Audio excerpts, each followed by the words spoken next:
Melbourne, second largest city of Australia, a city which now contains more than 1/6 of the Commonwealth's total population.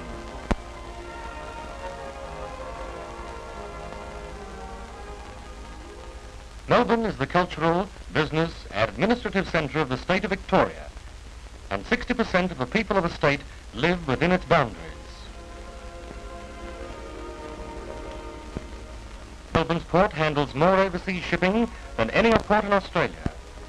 Its river wharves are situated at the very doorstep of the city, and at Port Melbourne, the largest of overseas liners may be berthed.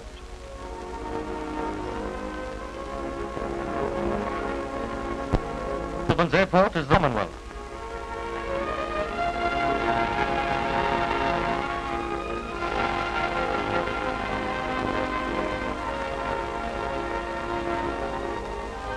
It's become Australia's most heavily industrialised capital city, and it's the headquarters for many of the country's largest industrial and commercial enterprises.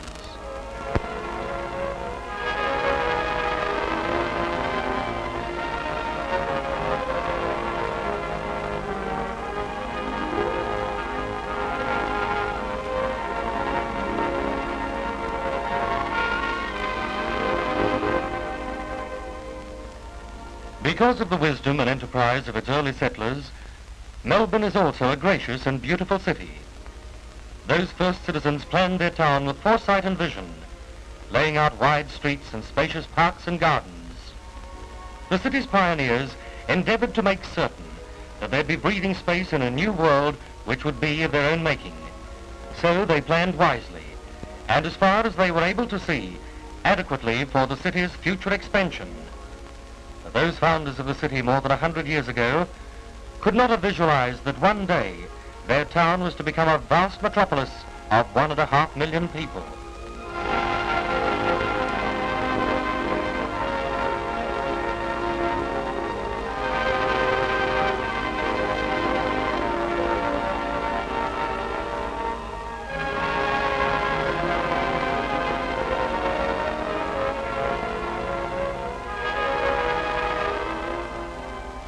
The founders of the city could not visualize that one day workers who could walk to their jobs would spend more than 1 hour each day getting to and from their place of work.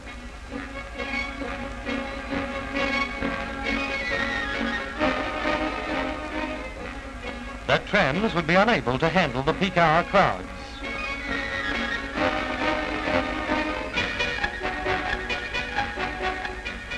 The trains would become hopelessly inadequate for the handling of the enormous flow of commuters into and away from the city.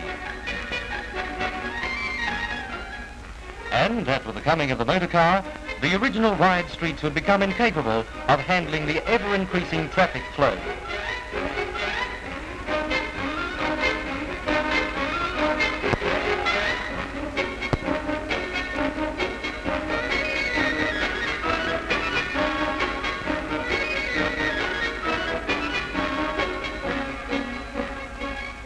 The city fathers could never have realized that city stores and business enterprises would grow enormous and attract more and more people into the city centre, thereby creating ever-growing problems of traffic congestion with its mounting delays, cost and dangers to the community.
As the city centre has grown in importance, many old shopping centres have declined, and the living conditions in many of the surrounding suburbs have deteriorated. Industry has expanded into them, and people have moved farther out to live. This has often resulted in an undesirable mixture of shops, houses and factories, and the growth of slum conditions.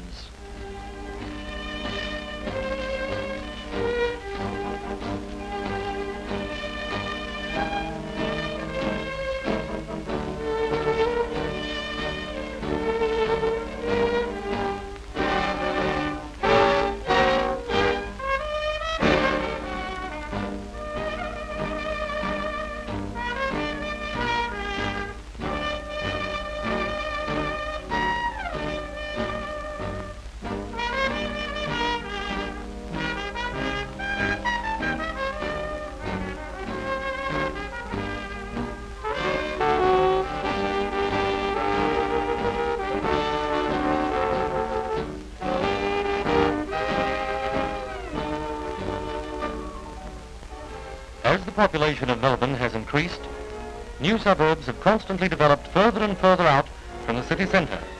Until today, Melbourne covers an area equivalent to some overseas cities of more than twice its population. This unplanned suburban sprawl has produced many civic problems and has brought with it many hardships for the people. The increasing public burden of providing new services over an ever-expanding area and the increasing distances between the home and places of work have created great problems.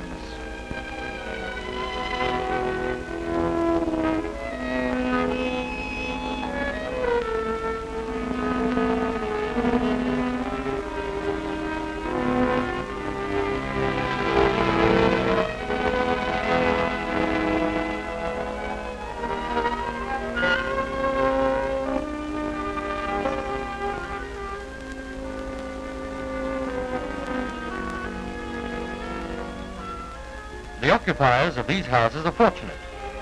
They have essential services. But as a result of the unplanned suburban sprawl, many families in the outer suburbs are living under difficult conditions without these services. The indiscriminate subdivision of outer suburban land has often ignored the fact that essential services cannot be provided within the foreseeable future. Many breadwinners are faced with a long, tedious and time-consuming journey to and from their work. Many housewives are separated from shops, schools and other community facilities by the quagmires of unmade roads, which, because of bad planning, may remain in this condition for many years to come.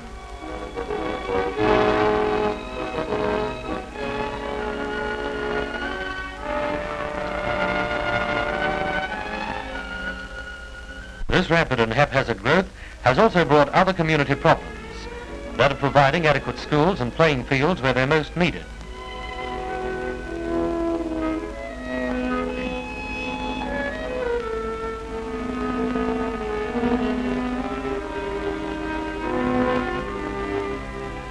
Hospitals are overcrowded, and as a result, some are operating below maximum efficiency.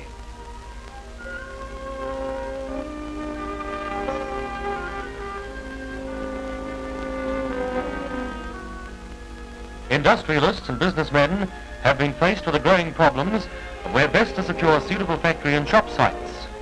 These many problems caused by haphazard growth are already costing the people of Melbourne dearly. They've reached a stage where Melbourne, like other world cities, can no longer afford to be without a plan to guide its future development. Under a special Act of Parliament in 1949, the Victorian government instructed the Melbourne and Metropolitan Board of Works to set up a planning organisation and prepare a plan covering an area of 15 miles radius of the city centre, with extensions to include Frankston, Dandenong and Ringwood. This area includes 35 complete municipalities and portion of 7 others. Under the direction of the Chief Planner, Mr. E.F. Borry, the new organisation was formed in 1950. The first task was that of acquiring and analysing facts about the city, facts about the land and its resources. An aerial survey was made of the whole 680 square miles of the planning area. Then every block of land Every building, every street and lane was inspected to determine its present use. This immense task was covered with the help of university students during their long summer vacation. A complete set of new maps of Melbourne, embodying this information in distinctive colours, had to be prepared. They show how every piece of land is being used. Much information was obtained by interviewing people in their homes, and one survey alone consisted of a questionnaire of 60 questions put to 4,000 householders spread throughout the metropolitan area. They were asked such questions as, where do you work? How do you travel to work? Where do you shop?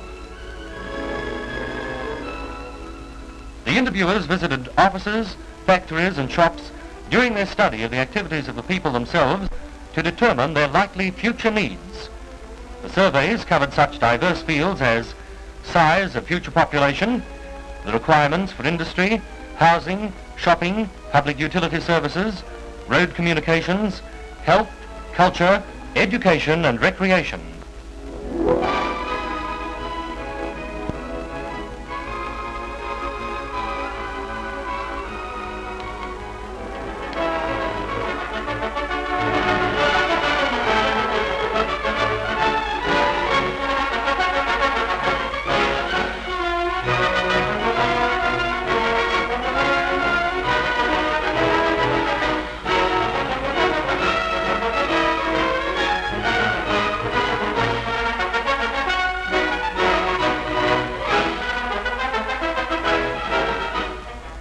Within the planning offices of the Melbourne and Metropolitan Board of Works, the massive facts gathered for these surveys were coordinated and assessed, and it was possible to discover accurately the extent of the city's existing deficiencies and to estimate its likely future needs.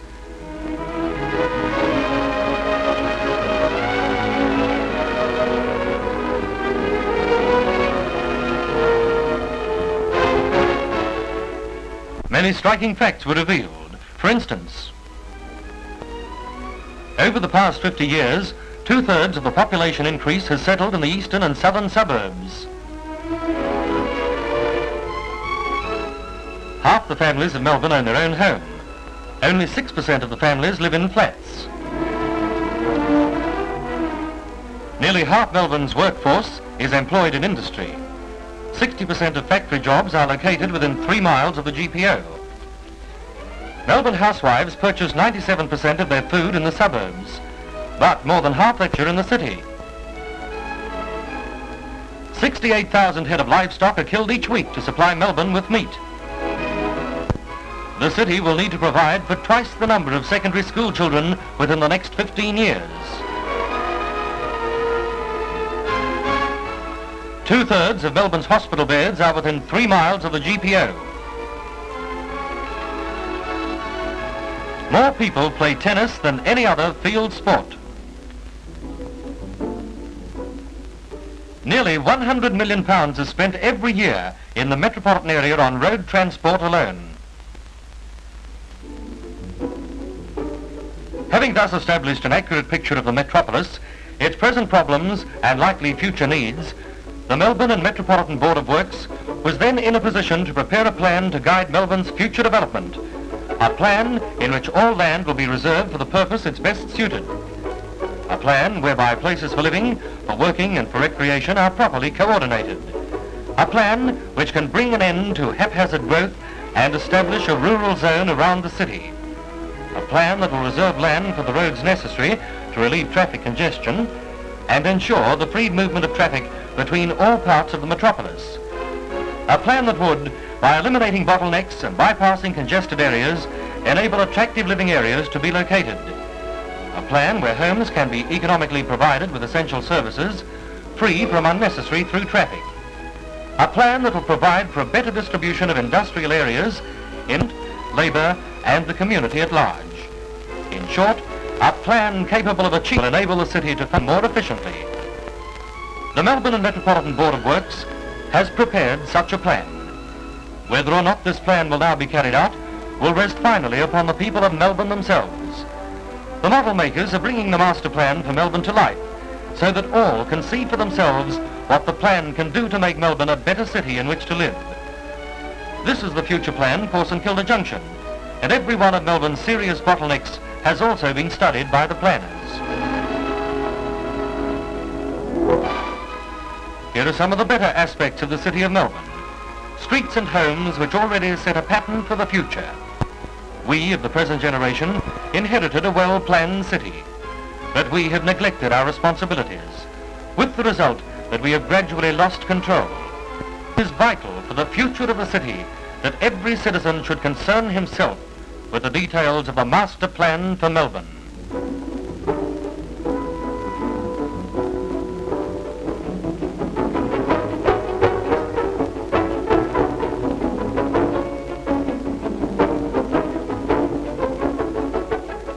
We should feel the same sense of responsibility towards our children and their children that the city pioneers felt for our generation. Will we honour our obligations to our fair city and its future, or will we ignore the warnings?